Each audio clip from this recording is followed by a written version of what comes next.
नमस्कार मेरे प्रिय विद्यार्थियों, आप सभी का हार्दिक स्वागत और अभिनंदन है। मैं डॉक्टर विनी शर्मा आपके सामने लेकर आई हूँ राज्य के संबंध में कौटिल्य के विचार, जिसमें आज हम पढ़ेंगे राज्य का सप्तांग सिद्धांत।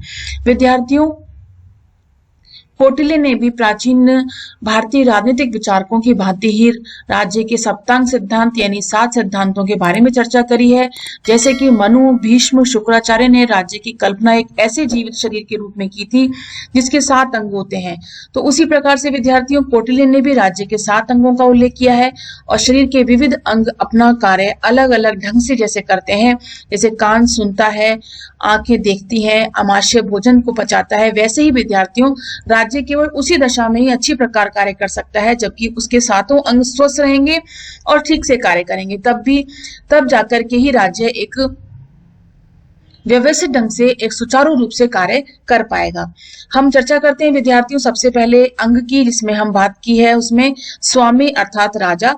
कौटिल्य ने राजकुमारों को शिक्षा पर बहुत अधिक बल दिया है और राजा को कुलीन, देव बुद्धि संपन्न, धैर्यवान, दूरदर्शी, युद्ध कला में चतुर होना चाहिए।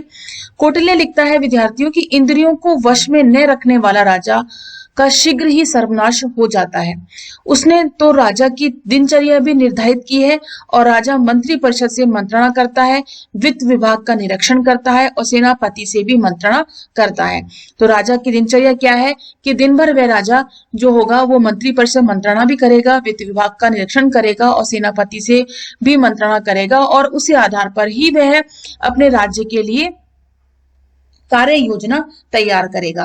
अमात्य अर्थात मंत्री व उच्च प्रशासनिक अधिकारी। कौटिल्य ने कहा है विद्यार्थियों, एक पहिए की गाड़ी की तरह राजकाज भी परामर्श और सहयोग के बिना नहीं चलाया जा सकता।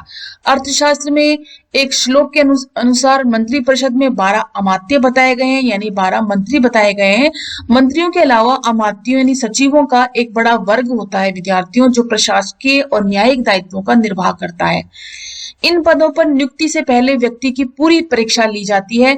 जैसे जो व्यक्ति धर्म की कसौटी पर खरा उतरता है उसे न्यायिक अमात्य का पद मिलता है, अर्थात न्यायाधीश बनाया जाता है, और जो प्रलोभन की कसौटी पर खरा उतरे उन्हें वित्तीय विभाग सौंपा जाता है। तो इस प्रकार से पूरी जांच परख के बाद ही, पूरी परीक्षा लेने के बाद ही उन्हें मंत्री पद सौंपा जाता है।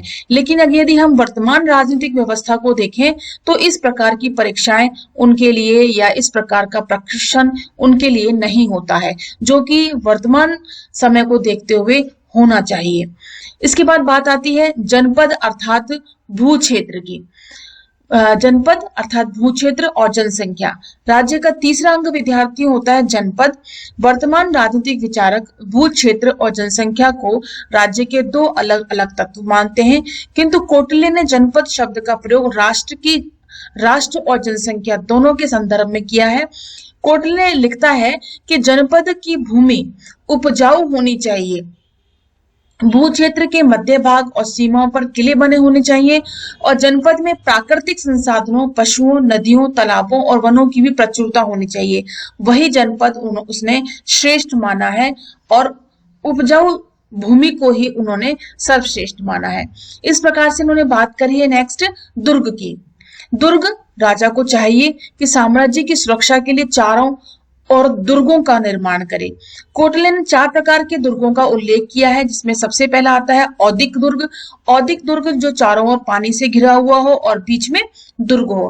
पार्वत दुर्ग जो पर्वत श्रेणी या बड़ी बड़ी चट्टानों के से घिरा हुआ हो। वन दुर्ग जो बीहड़ जंगलों में बना हो और चारों ओर कांटेदार झाड़ियों से घिरा हो। और धानवन दुर्ग जो मरुभूमि यानी रेगिस्तान में बना हो और जहां दूर दूर तक रेत ही रेत दिखाई देती है और कुछ भी नहीं। ऐसे दुर्गों की उसने चर्चा करी है। राजकोष। कौटिल्य कहता है कि धर्म, अर्थ, काम इन तीनों में अर्थ ही प्रधान है, क्योंकि राज्य के संचालन और युद्ध के समय धन की आवश्यकता होती है। इसलिए राजा का कर्तव्य है कि वह कोष की वृद्धि करे। राजकोष की वृद्धि के लिए कौटिल्य ने कई ऐसे उपाय बताए हैं जो नैतिकता के दायरे में नहीं आते, पर साथ ही उसने यह भी कहा है कि अशक्त और असमर्थ लोगों से कर उगाना असंतोष का कारण बनता है। उसने ये तो कहा है विद्यार्थियों कि राजकोष में निरंतर वृद्धि होनी चाहिए, लेकिन उसने साथ में ये भी कहा है कि जो अशक्त है, जो गरीब है, असमर्थ है, उन लोगों से किसी भी प्रकार का कर यानी टैक्स नहीं उगाना चाहिए। दंड का तात्पर्य सेना से है। कौटिल्य का विश्वास है कि जिस राजा के पास अच्छा सैन्य बल होता है उसके मित्र तो मित्र बने ही रहते हैं, शत्रु भी मित्र बन जाते हैं। उसने हस्ती सेना यानी हाथी, रथ सेना, अश्व सेना यानी घोड़ा, पैदल सेना कर उस उल्लेख किया। शत्रु के दुर्ग और उसकी व्यूह रचना के विनाश में हस्ती सेना बड़ी निपुण उन्होंने बताई है। और कौटिल्य ने कहा कि युद्ध कौशल के साथ साथ सैनिक में राष्ट्रभक्ति भी होनी चाहिए। राजा का कर्तव्य है कि अपने सैनिकों की सुख सुविधा का ध्यान रखे। कौटिल्य लिखता है कि शक्ति अप्राप्य वस्तु को प्राप्त कराती है। शक्ति जो होती है, जो पावर जो होती है, जो अप्राप्य वस्तु होती है, जो हम प्राप्त नहीं कर सकते, उसे भी प्राप्त करवा देती है। और जो कुछ प्राप्य कर लिया जाता है उसकी रक्षा भी करती है और रक्षित वस्तुओं का संवर्धन करती है। वेरी इंपॉर्टेंट कोटेशन है ये कौटिल्य की, इसे ध्यान रखिएगा विद्यार्थियों। शक्ति अप्राप्य वस्तु को प्राप्त कराती है और जो कुछ प्राप्त कर लिया जाता है उसकी रक्षा करती है, और जो रक्षित वस्तु होती है उसका संवर्धन होता है, यानी उसका और उसमें बढ़ोतरी होती है। इसके बाद बात करिए उसने मित्र की। राजा के मित्र अथवा हितैषी शांति और युद्ध कला दोनों ही स्थितियों में उसकी सहायता करते हैं। कौटिल्य ने कहा है कि जिस राजा के मित्र लोभी, कामी और कायर होते हैं उनका विनाश अवश्य भी होना चाहिए। तो जिस राजा का मित्र इस प्रकार का होगा तो निश्चित रूप से वह राजा भी बहुत विनाशकारी हो सकता है, अपयश वाला हो सकता है। लेकिन ऐसे राजा को, ऐसे मित्रों को रखने की बिल्कुल मनाही की गई है। मूल्यांकन के अंतर्गत देखें तो विद्यार्थियों, आधुनिक विचारक राज्य के 4 विधायक तत्वों की चर्चा करते हैं, जैसे कि जनसंख्या, भूभाग, सरकार और संप्रभुता। आधुनिक विचारक और कौटिल्य के विवेचन में ये चारों तत्व विद्यमान है। जनपद के अंतर्गत जनसंख्या व भूभाग दोनों आ गया। अमात्य शब्द से सरकार का भाव स्पष्ट होता है। स्वामी से राज्य की संप्रभुता स्पष्ट होती है और राजकोष का संबंध विकास इसकी अब सभी राज्यों को चिंता है। अमात्य शब्द से सरकार का भाव प्रकट होता है। स्वामी एक राज्य की संप्रभुता का प्रतीक है। राजकोष का प्रबंध और विकास इसकी अब सभी राज्यों को चिंता है। मित्र की अवधारणा भी कभी पुरानी नहीं पड़ेगी। क्यों? क्योंकि अंतरराष्ट्रीय राजनीति के संचालन में इसी बात का ध्यान रखा जाता है कि संसार की प्रमुख शक्तियां हमारे अनुकूल बनी रहें, हमारे साथ बनी रहें। सेना और सैनिक साज सज्जा का महत्व हम सभी समझते हैं, परंतु दुर्ग अब कोई विशेष महत्व नहीं रखता। कौटिल्य का सप्तांग सिद्धांत हम लोगों को का मार्गदर्शक बन सकता है और बनता भी है, और इसके माध्यम से उसने राजशास्त्र को अधिक लौकिक और धर्मनिरपेक्ष स्वरूप प्रदान किया है। तो कहने का मतलब यह है विद्यार्थियों कि जिस प्रकार से जनसंख्या, भूभाग, सरकार जिसे शासन कहा जाता है, संप्रभुता हमारे राज्य की 4 आवश्यक तत्व बताए गए हैं, उसी प्रकार से कौटिल्य ने जो सप्तांग सिद्धांत के अंतर्गत जो अलग अलग तत्व बताए हैं, उसी आधार पर यदि हम देखें तो जनपद के अंतर्गत जनसंख्या, भूभाग आ गया, अमात्य सरकार का प्रतीक हो गया, स्वामी संप्रभुता का प्रतीक हो गया, और राजकोष का प्रबंध और विकास जो आज वर्तमान में हमारे लिए बहुत ही विशेष चिंतनीय विषय है कि हमारा राजकोष भी जो है उसी प्रकार से विकसित होना चाहिए, तभी हमारा देश जो है विकास कर सकता है। मित्र की अवधारणा भी पुरानी नहीं है, क्योंकि अंतर्राष्ट्रीय राजनीति में हमारे वैदेशिक संबंध अच्छे होंगे तो हम निश्चित रूप से हम अपना खुद का विकास भी कर सकते हैं और अंतर्राष्ट्रीय स्तर पर भी अपनी पैठ जमा सकते हैं। तो इस प्रकार से उसने अपने इन सभी तत्वों को हमारी वर्तमान राजनीति के साथ बिल्कुल मेल खाते हैं। और यदि हम दुर्गों की भी बात करें तो विद्यार्थियों की दुर्ग से मतलब अगर हम अपने पूरे देश से लगाएं और देश की सीमा को अगर हम हर प्रकार से चाहे वो कटीली झाड़ियां हो या चारों तरफ पानी का पानी हो या समुद्र जिसकी हम बात कर सकते हैं। तो अगर ऐसा भी होता है तो निश्चित रूप से हमारा दुर्ग यानी हमारा देश भी जो है सुरक्षित रह सकता है, हमारी सीमा रेखा जो है देश की वो भी सुरक्षित रह सकती है। तो दुर्ग का भी विशेष महत्व जिसमें कहा गया है कि नहीं है, मैं समझती हूँ कि दुर्ग का भी बहुत ही महत्व है। इसी प्रकार से हम बात करेंगे कूटनीति और राज्य शिल्प की। कौटिल्य ने विदेश नीति, अंतर्राष्ट्रीय संबंधों और युद्ध और शांति के नियमों की विस्तार से चर्चा की है।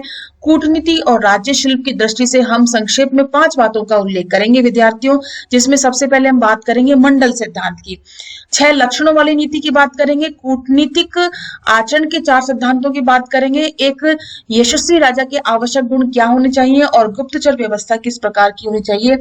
इन सभी बातों का उल्लेख हम आपके साथ करेंगे, चर्चा करेंगे और समझाने का प्रयास करेंगे। तो सबसे पहले हम बात करते हैं मंडल सिद्धांत की। मंडल सिद्धांत क्या है विद्यार्थियों? कौटिल्य ने अपने मंडल सिद्धांत में विभिन्न राज्यों द्वारा दूसरे राज्यों के प्रति अपनाई जाने वाली नीति का वर्णन किया है। कहने का मतलब यह है, यदि हम वर्तमान समय में देखें तो हमारे भारत देश के संबंध अन्य राज्यों से किस प्रकार से हैं, पड़ोसी राज्यों से, पड़ोसी राज्यों के पास वाले पड़ोसी राज्यों से और उनके पास वाले पड़ोसी राज्यों से किस प्रकार के हमारे संबंध हैं और किस प्रकार के संबंध हमारे होने चाहिए। इन सभी की चर्चा जो है इसने कौटिल्य ने हमारे साथ की है। तो देखिए इसे समझते हैं। इस सिद्धांत के अनुसार राजमंडल के केंद्र में, राजमंडल यानी राजा का जो मंडल है, पूरा जो राज व्यवस्था है, उसके केंद्र में कौन होता है? राजा होता है। अन्य राज्यों को जीतने की वह कामना करता है।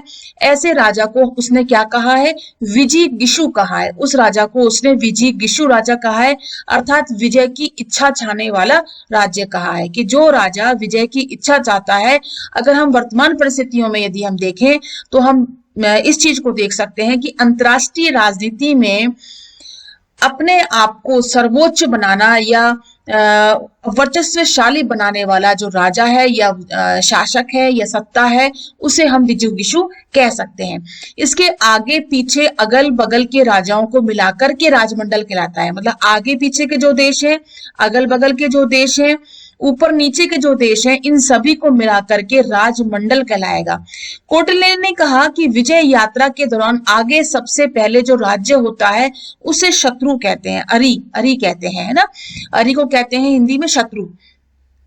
जस्ट आगे वाला शत्रु होगा और शत्रु के साथ लगा हुआ जो होगा राज्य, वो शत्रु का शत्रु होगा। मतलब शत्रु का शत्रु होगा तो इसका मतलब हमारा क्या होगा? मित्र होगा। यानी विजिगीषु का क्या होगा? वो मित्र होगा। देखो, शत्रु के साथ लगा हुआ राज्य शत्रु का शत्रु हो गया, इसीलिए विजिगीषु राजा का वह क्या हो गया? मित्र हो गया। तो आप ध्यान दीजिए विद्यार्थियों, जैसे हमारा जहाँ घर है, घर के बगल वाला जो घर होता है वो हमारा शत्रु होता है, और उस शत्रु के बगल वाला जो घर होता है निश्चित रूप से वह हमारा मित्र होता है। आप अपने व्यवहारिक धरातल पर व्यवहारिक रूप में आप इस चीज को देख सकते हैं। पड़ोस में हमारा जो सबसे लगा हुआ जो पड़ोसी होगा वो निश्चित रूप से हमारा शत्रु होगा, और उस शत्रु के बगल वाला जो राज्य वो उसके बगल वाला जो घर होगा उसका शत्रु होगा, लेकिन हमारा मित्र होगा। निश्चित रूप से यही प्रक्रिया जो है अंतरराष्ट्रीय राजनीति में हम देख सकते हैं। राजमंडल के सिद्धांतों को वर्तमान युग के कुछ उदाहरणों से हम समझ सकते हैं। हालांकि भारत की नीति दूसरे राज्यों की जीतने की बिल्कुल भी नहीं रही है, शांति प्रिय नीति रही है। फिर भी जैसा कि हम लोग भली भांति जानते हैं, भारत और पाकिस्तान के बीच प्राय मनमुटाव की स्थिति हमेशा बनी रही है। पाकिस्तान का पड़ोसी राष्ट्र अफगानिस्तान आमतौर पर हमारा ज्यादा अच्छा मित्र भी है, और अब ये अफगानिस्तान जो है हमारे संगठन, दक्षिण संगठन जिसे हम सार्क संगठन भी कहते हैं, उसमें भी मेंबर बन चुका है। तालिबान शासनकाल को छोड़ करके यदि हम देखें तो अफगानिस्तान हमारा मित्र राष्ट्र बना हुआ है। अफगानिस्तान में पड़ोस में स्थित ईरान के साथ पाकिस्तान की हमेशा गहरी दोस्ती रही है, और एक ऐसा समय था जब ईरान को अमेरिकी शस्त्रों की भारी खेप मिल रही थी। ईरान द्वारा ये शस्त्र पाकिस्तान के हाथ लगे, जिनका उसने भारत के विरुद्ध इस्तेमाल किया। तो अमेरिकी शास्त्रों की शस्त्रों की जो उनको भारी भरकम जो उनको भंडार उनको मिल रहे थे, उसका उसने भरपूर प्रयोग किया। ईरान द्वारा ये शस्त्र पाकिस्तान के हाथों लग गए और भारत का के विरुद्ध इसका इस्तेमाल किया। कौटिल्य एक यथार्थवादी विचारक था विद्यार्थियों। उसने यथार्थ की घटनाओं को देखते हुए ही अपने इन राजनीतिक सिद्धांतों का उसने राजनीतिक सिद्धांतों की उसने व्याख्या करी। वह युद्धों की अनिवार्यता को स्वीकार करता है। वह एक ऐसे सिद्धांत का भी प्रतिपादन करता है जो शक्ति संतुलन पर आधारित है।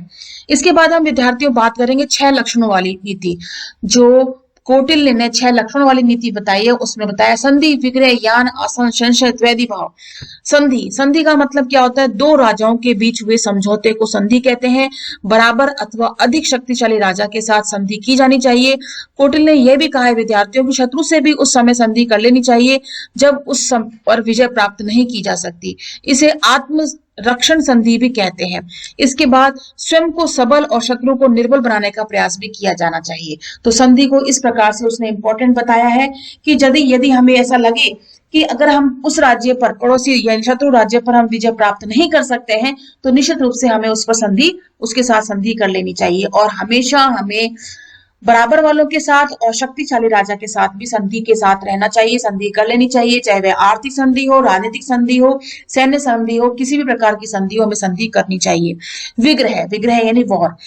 कौटिल्य ने उन अवसरों का विश्लेषण किया है विद्यार्थियों जबकि शत्रु पर आक्रमण किया जा सके। यदि राजा अपनी शक्ति के बारे में पूर्णतः आश्वस्त हो, पूरा कॉन्फिडेंटली हो, तो शत्रु के विरुद्ध युद्ध करने की घोषणा भी वह कर सकता है। अब इसके बाद बात आती है यान। विग्रह और यान में कोई विशेष अंतर नहीं होता विद्यार्थियों। जब कोई राजा यह देखे कि उसका शत्रु व्यसनों से में फंसा हुआ है, अपने भू क्षेत्र की रक्षा नहीं कर सकता है और उसका पतन की ओर उन्मुख है, उस पर आक्रमण तुरंत कर देना चाहिए, क्योंकि उसकी सेना जनता उससे तंग आ चुकी है। इसलिए उसने आक्रमण की बात कही है। आक्रमण यानी यान कामयाब रहेगा। आक्रमण उसमें जब वह शत्रु राज्य का जो राजा है, यदि वह विभिन्न प्रकार के व्यसनों में फंसा हुआ है, उसकी भू क्षेत्र की रक्षा उससे नहीं हो रही है, तो तुरंत ही उस पर आक्रमण कर देना चाहिए और उस राज्य को अपने कब्जे में ले लेना चाहिए। लेकिन भारत की नीति इस प्रकार की बिल्कुल भी नहीं है। भारत एक शांति प्रिय, अंतर्राष्ट्रीय शांति व्यवस्था को बनाए रखने वाला राज्य है। इसके बाद विद्यार्थियों बात आती है आसन तथा तटस्थता की। उचित समय की प्रतीक्षा में चुपचाप बैठे रहना आसन कहलाता है। उचित समय की प्रतीक्षा, हमें यह देखना है कि हमारा समय अभी ठीक नहीं है या हमारा समय सही आएगा, जब तक हम चुपचाप बैठे रहें, यानी आसन, शांति से अपना आसन बनाए रखें।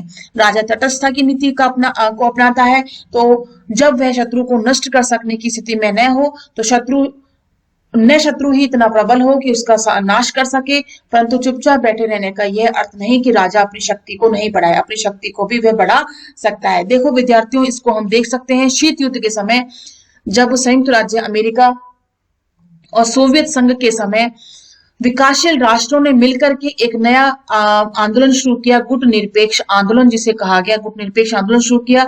और उस गुट निरपेक्ष आंदोलन की आड़ में वे विकासशील देश जो है, नव स्वतंत्र राष्ट्र जो है, वो चुपचाप शांति से आसन बनाए हुए बैठे थे उचित समय की प्रतीक्षा के लिए।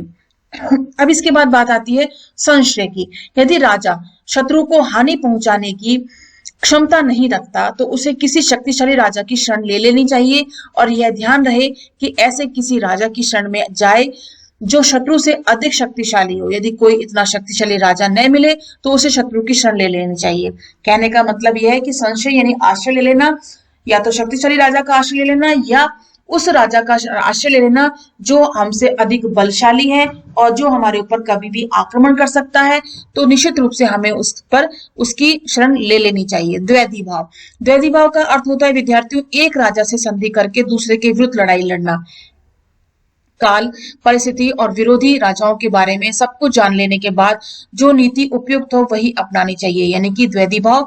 एक राजा से संधि कर ली हमने और उस राजा से संधि करके दूसरे के विरुद्ध लड़ाई शुरू कर देना, मतलब हमारी ताकत में, हमारी शक्ति में वृद्धि कर ली हमने और हम दूसरे राजा की तरफ लड़ाई कर सकते हैं। तो कुल मिलाकर के सबसे महत्वपूर्ण बात जो आती है वो है संधि, क्योंकि हम संधि के माध्यम से आज वर्तमान समकालीन परिस्थितियों में हम देख सकते हैं कि कोई भी राष्ट्र अगर किसी अन्य राष्ट्र के ऊपर किसी भी प्रकार का आक्रमण करता है या किसी भी प्रकार से उसे अपने अधीन बनाना चाहता है, तो संयुक्त राष्ट्र संघ यूएनओ के माध्यम से उसके प्रति कार्यवाही की जाएगी। अर्थात अंतर्राष्ट्रीय राजनीति में हमें अपनी पैठ बनाने के लिए, हमें अपना अस्तित्व बनाने के लिए, हमारी प्रधानता बनाने के लिए सबसे ज्यादा जरूरी है संधि विभिन्न राज्यों, चाहे वे शत्रु राज्य हो, चाहे वह हमारा मित्र राज्य हो, चाहे हमारा कोई सा भी राज्य हो, उन सभी राज्यों के साथ हम यदि संधि के माध्यम से, समझौते के माध्यम से हम अपने वैदेशिक संबंधों का संचालन करते हैं, तो निश्चित रूप से विद्यार्थियों हम अंतर्राष्ट्रीय राजनीति में अपनी एक बहुत अच्छी पैठ बना सकते हैं। इसके बाद विद्यार्थियों बात आती है कूटनीतिक आचरण के 4 सिद्धांतों की। कूटनीतिक के 4 सिद्धांत होते हैं साम, दाम, दंड, भेद। कौटिल्य कहता है कि दुर्बल राजा को समझा बुझाकर यानी साम के द्वारा और अमात्यों को धन देकर यानी दाम के द्वारा, धन रिश्वत देकर या धन देकर अपने वश में रखना चाहिए। पर यदि साम और दाम काम में नहीं आए तो दंड का उपयोग करना चाहिए यानी युद्ध का उपयोग करना चाहिए। जहां तक एक सबल राजा का प्रश्न है, उसके प्रति भेद की नीति भी उपयुक्त है। भेद यानी फूट डाल करके। दूसरे शब्दों में यदि हम बात करें तो उसके मित्र राजाओं के बीच अनबन पैदा की जाए और गुप्तचरों के माध्यम से राजा और प्रजा के बीच वैमनस्य बढ़ाया जाए। इससे शत्रु राजा की शक्ति में गिरावट आएगी। इन चारों उपायों के तुलनात्मक विश्लेषण के बाद कौटिल्य ने यह कहा कि साम दाम से, दाम भेद से और भेद दंड से श्रेष्ठकर है। दंड का अर्थ होता है युद्ध, इसलिए यह आखिरी उपाय होता है। इसलिए स्वयं को भी क्षति उठानी पड़ सकती है दंड के माध्यम से यानी युद्ध के माध्यम से। इसलिए सबसे ज्यादा जरूरी है साम से, साम नहीं हो तो दाम से, और दाम नहीं हो तो भेद से, और दंड को सबसे लास्ट में हमें उपयोग में लाना चाहिए। इसके बाद बात आती है विद्यार्थियों गुप्तचर व्यवस्था की। गुप्तचर व्यवस्था कूटनीतिक और राज्यशिल्प का वर्णन गुप्तचर व्यवस्था पर विचार किए बिना पूरा नहीं हो सकता है। कौटिल्य पहला ऐसा राजशास्त्री विद्यार्थियों जिसने गुप्तचरों के प्रकार और उनके कार्यों का विस्तार से वर्णन किया है। गुप्तचरों के कार्यों की विवेचना करते हुए कौटिल्य ने यह बताया है विद्यार्थियों कि एक स्थान छोड़कर दूसरे स्थान में बस जाने वाले लोगों के आवास प्रवास पर निगाह रखे।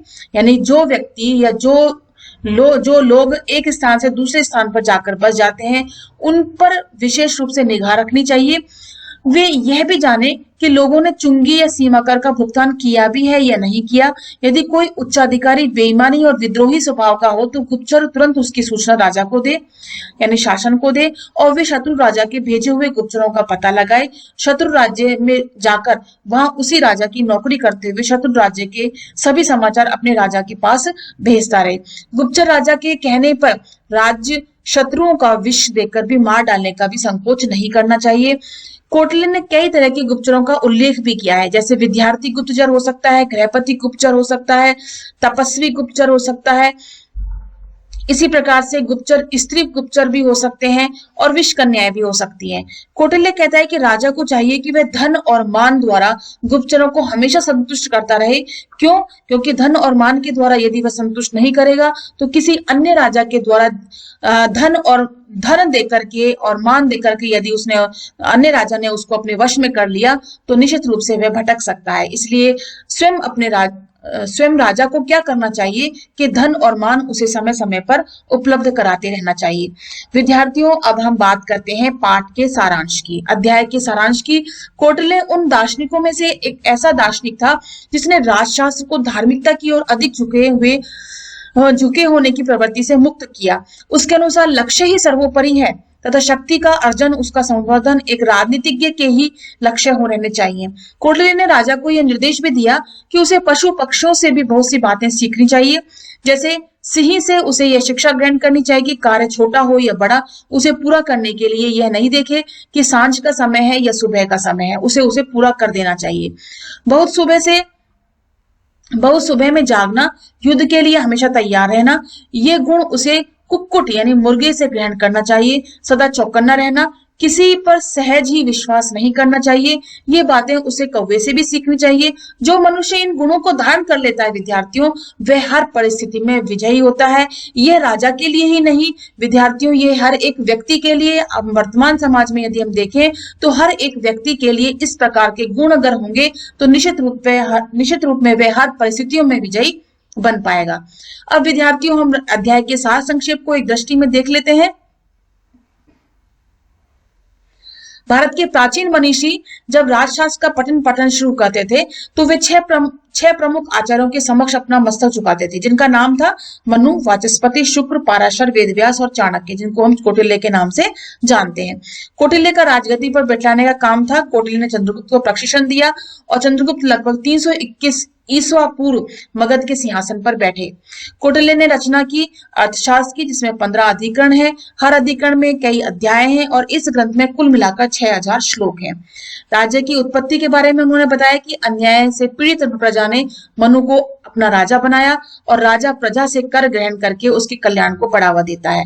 राज्य के स्वरूप के बारे में हमने चर्चा करी, जिसमें राजतंत्र का अनुमोदन, राज्य का सावयव रूप, राज्य का व्यक्तित्व और चरित्र, न्याय ही समाज की आधारशिला है, करारोपण, श्रेष्ठ लक्ष्य की प्राप्ति के लिए सभी साधन उचित हैं।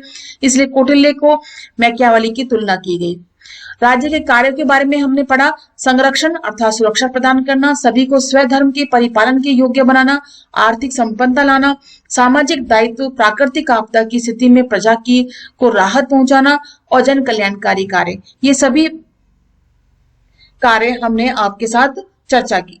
इसके बाद बात करी हमने राज्य के सप्तांग सिद्धांत की, जिसमें स्वामी, अमात्य, जनपद और जनपद और भू क्षेत्र, जनसंख्या, दुर्ग, राजकोष, दंड और मित्र, इन सब की चर्चा हमने आपके साथ की।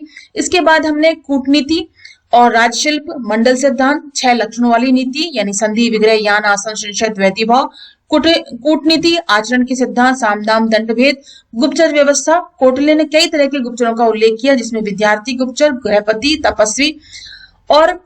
तपस्वी आदि की वेश में रहने वाला गुप्तचर, स्त्री गुप्तचर और विष कन्याओं की भी हमने बात की। फिर हमने अंत में सारांश पढ़ा, जिसमें हमने कौटिल्य के अनुसार लक्ष्य ही सर्वोपरि बताया और शक्ति का अर्जन और उसका संवर्धन एक राजनीतिज्ञ के यही लक्ष्य रहने चाहिए। इसलिए कौटिल्य को भारत का मैकियावेली भी कहा जाता है।